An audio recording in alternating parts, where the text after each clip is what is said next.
Okay, so welcome back to the from the coffee break. I see not everybody's back, but we'll get started anyway.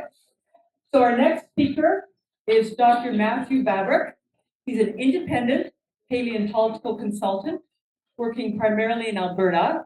Matthew has over 20 years of field and lab experience as a paleontologist, working in remote locales across North America, including all three of Canada's territories, as well as Alberta, Saskatchewan, British Columbia, and Ontario. His research interests typically lie in obscure, hard-to-reach areas, such as the Southern Rocky Mountains, the forests and rivers of Northern Alberta, and the Arctic and subarctic regions of Canada. I figured in solidarity today with all the tariffs and everything, I'd dress as Canadian as I could. I came as a French Canadian lumberjack. So although the introduction talks a lot about going to sort of like obscure places in terms of paleontology that I often do, this one is a little bit more even broad scale than that, and it's more of an analytical sort of big scale ecology sort of question that I've been interested in and done a bit of work on over the last while. And so we know that, so in terms of big scale things that we know about why animals are, is that we know that there's a few things that we can talk about in ecology that we know are, we can even argue are laws of ecology.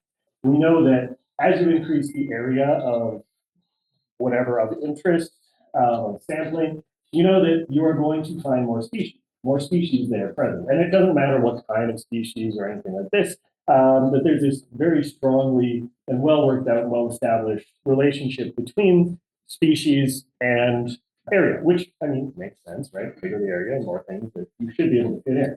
And this was first observed and first really studied even back in the mid-1800s. And since that time, a fair bit of interest has been paid to, in particular, modern organisms and how we can understand diversity of a given place based on just how big of an area we're looking at. So, for example, this one is from Wright, 1987, looking at land areas for land birds, land mammals, and just as area increases, not just within small sample sizes, but even at the scale of entire continents, you're going to find more species on larger and larger continents. And you'll notice down here, because we're going to work with this a lot, areas down into the millions or tens of millions of kilometers squared.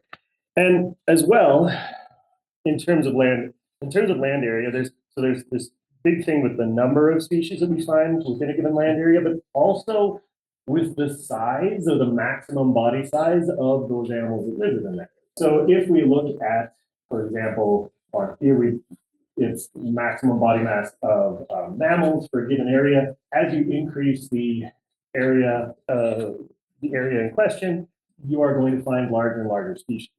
Obviously, this sort of thing is a little bit more difficult to study with modern populations where, we've already killed and eaten all the mammoths and all the big tasty sloths and this kind of thing. So it's a little bit harder in some cases because of these recent extinctions. But in general, this rule holds fairly well within modern ecology, that the larger the land area, the more species you have, and the bigger maximum size that you could potentially have for the animals living within those areas. Now, while nothing against ammonites, and they are truly beautiful creatures, I have a tendency to, I'm able to find dinosaurs a little bit more easily because that's what I have, for whatever reason, it happens to be what my brain seems to pick out on the landscape. And so I'm a little bit more interested in dinosaurs, but also too, because dinosaurs, well, apparently maybe the ammonites could live on land, but we're not sure about that one. That's what I got out of the talk. But dinosaurs as a group are a very useful study group because they attract so much interest, because they are the largest land animals that have ever lived, because we have a relatively good sampling of their diversity in all sorts of sizes from all sorts of places, right? So they make this really nice study group. And we're trying to look at big scale patterns through deep time. And that's the thing especially that I'm interested in is how can species diversity and body size, how does that change through really long periods of time? If we're just looking at modern environments, well, looking at an initial snapshot, just one snapshot at one point in time doesn't really tell you why the things ended up there and got to be the way they are in the first place. And so when we're talking about modern ecology and looking at these things, in terms of modern ecology, we're really only talking about the last couple hundred years and when we were looking at sort of like timelines and this kind of thing. And, Earth looks like this, more or less today.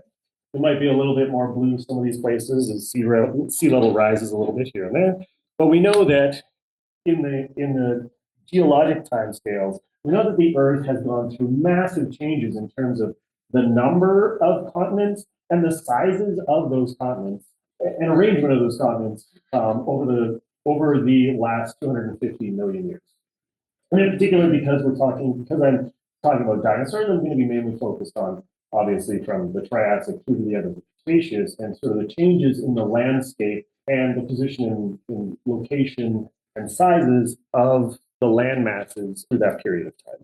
If you go back 250 million years, up at the top there, you've got a approximate reconstruction of our best understanding of what the Earth looked like as viewed from space, right? With different land masses. Obviously, the coastlines are sort of estimates and, trying to understand exactly where exactly those coastlines were and this kind of thing. When you get down to the nitty gritty, yes, it's a bit of artistic license going on in there, but overall, the picture is we do know that in the Triassic, most of the continents were arranged and connected by land to one another in a very large individual landmass and Pangea.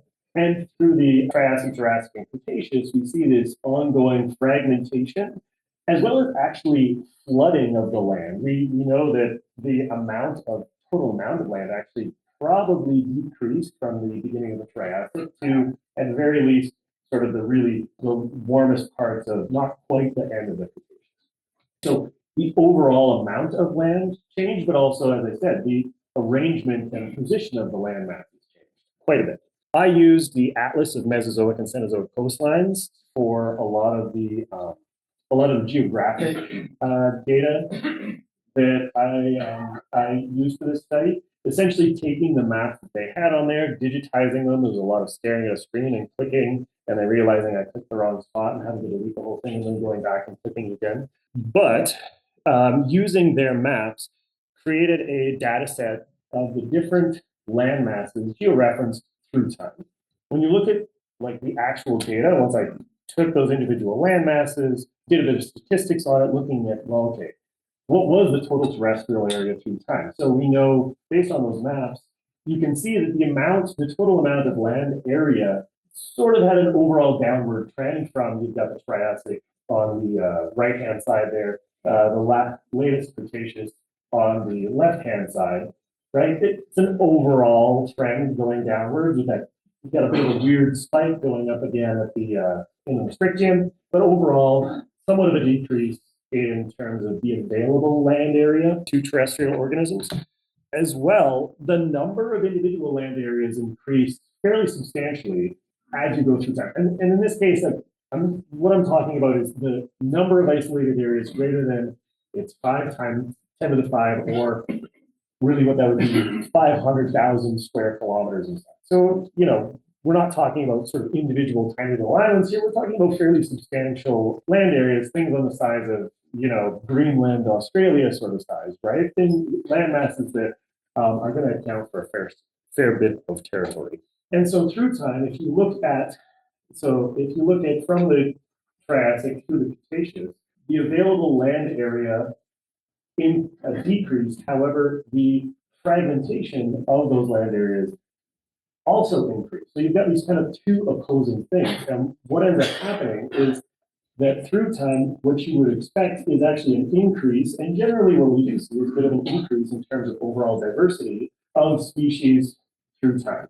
It's entirely possible that the number and diversity of species that we see through the Cretaceous And I mean, I think in particular, we can it might be a little bit anecdotal, but nonetheless, we'll work with it, is that you look at places like Alberta and North America, and you think about time periods in which we see some of the greatest diversity of dinosaurs, we sort of get, we're towards the end of the Cretaceous there, and we see an ever increasing diversity of dinosaurs. And so it's entirely possible that we get lots and lots of dinosaurs just because we've got lots and lots of places to fit them all. Yeah, I'm just going to keep going quickly through this. But yeah, we can see as we go through time that we get this ongoing fragmentation, as I said, not just of the individual continents as we kind of think of them today, but even within continents, right? We're talking about it, during the Campanian, if you look at North America, so Campanian would be that last map on the side there, you've got sort of your Appalachia, Laramidia, but even at that,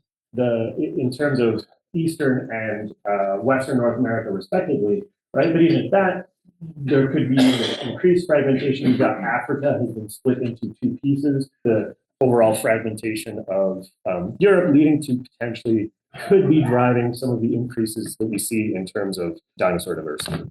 You can even make a little pretty graph out of the whole thing too. Really what this is looking at is that if you look at, so the Triassic on here is in the red and orange, the Jurassic is in the sort of light blue and yellow, and then finally the Cretaceous is in the darkest blue. And through time, the number of land areas, as I said, are increasing, but the overall size of those areas is decreasing. So you've got these two kind of things going on at one time. Now, what could that mean necessarily as well, not just in terms of biodiversity, right, but also in terms of body size and the kinds of animals you find there. So, for example, we're going to pick on sauropods for a little bit.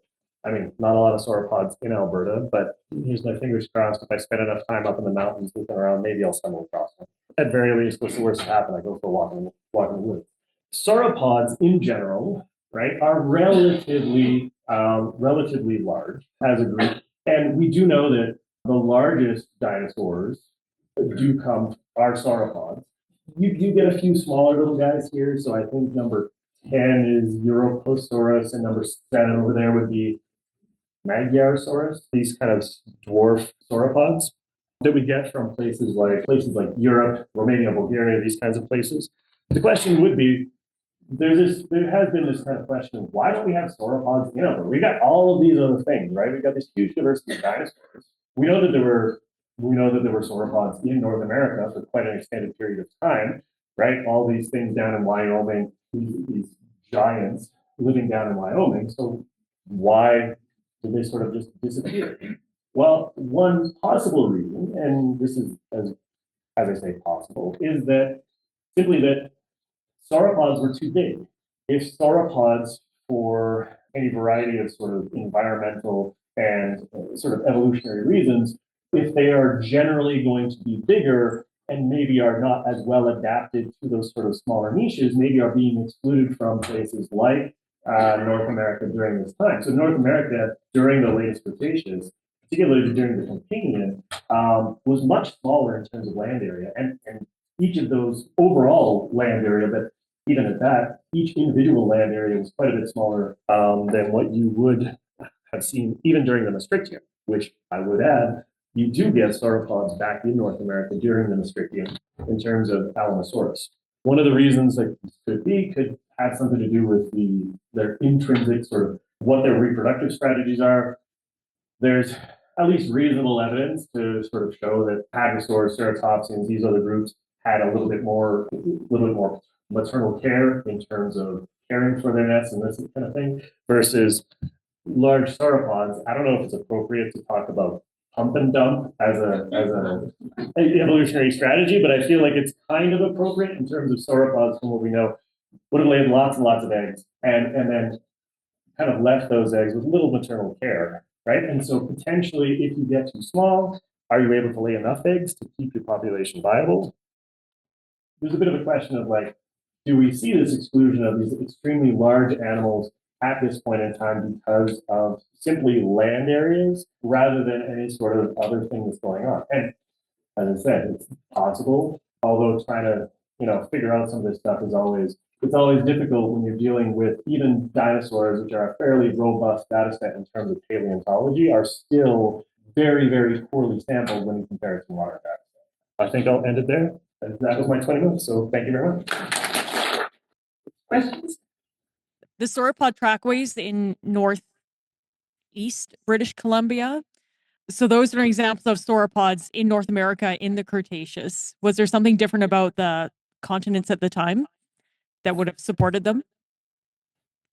Which sauropod are those the ones, and which ones are those? Because I feel like those are not Campanian. They're like mid-Cretaceous, right? Yeah, they're early, like Albion. Yeah. So at that point in time, North America would have been probably connected. I feel. I feel. Hello. Yeah, no. So I mean, if you look at the map, the maps, yes, you're getting these larger land areas at that point in time. You don't have the same level of fragmentation. You also potentially have interconnections from some of the other continents at that point in time, right? And so that's where like I say, it's a possible reason. Now, is the only reason why we don't have sauropods is because we've got this inland seaway and this breaking up, this fragmentation of the continents? Probably not, right? There's probably other factors going on. Right, but I can stand up here and luckily, because I'm a dinosaur paleontologist, I can stand up here and kind of wave my arms and people listen to me, and so it works fairly well, right? Sounds good to me. Hi, great talk. First, I wanted to ask for your Triassic data set, how inclusive are you being for Dinosauria? Are you including the Silosaurids as early diverging ornithischians? No, at this point I wouldn't have included, but like I didn't use anything that would have fallen just outside of those guys in terms of that. I mean, at the same time, we were Silosaurids versus a lot of those other groups, we're talking about, if you're thinking about orders of magnitude and difference in terms of body size and stuff, are they greater than 2 orders of magnitude? No. Like as in the sense, are they 100 times bigger and this kind of thing? No. So it's kind of like one of those things where I feel like, you got to pick a group at some point, right? Mm-hmm. Yeah, the overall, oh man, I got that echo too. The overall increase in diversity through the Mesozoic, could that be a function of just how much rock there is to look at for these various times? Because of course, in the late Cretaceous, you had that incredible transgression in like the Coniacian. That's one of the biggest ones in Earth history. And we ended up with lots of coastal floodplains and lots of rocks to look at.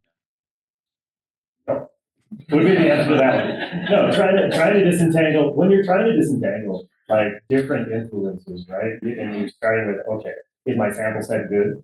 Maybe, how do I like adjust for, how do I try and adjust for, yes, like obviously bias, I can walk out the door here and I can find all sorts of Pascapoo Paleocene rocks, and there's lots of Paleocene rocks all over the world. But if I try to find Triassic, right, obviously that that time bias and stuff like this. So yes, is it possible?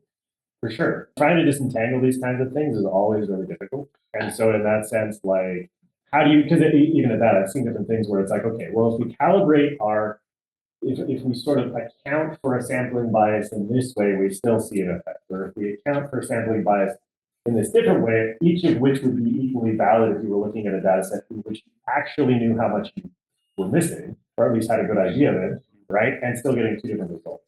So could it be a sampling bias? Yes. Could it be something that's there? Sure. It could be something that's there.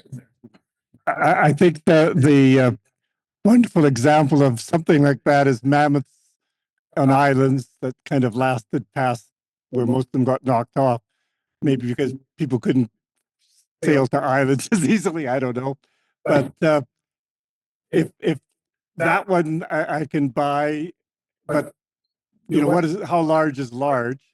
And that's a good question. But maybe we know how small islands are, but if they're ancient islands, we don't even know if they're islands. But has anybody looked at that, or is that something you could try and look at?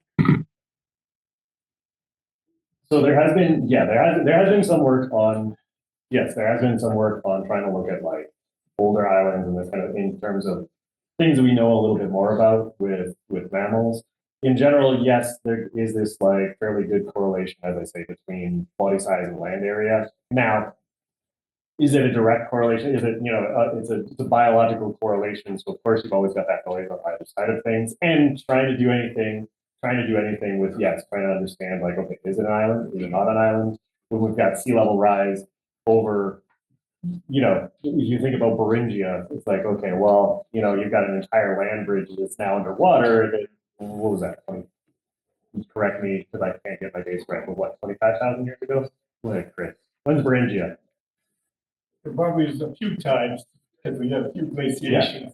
Right.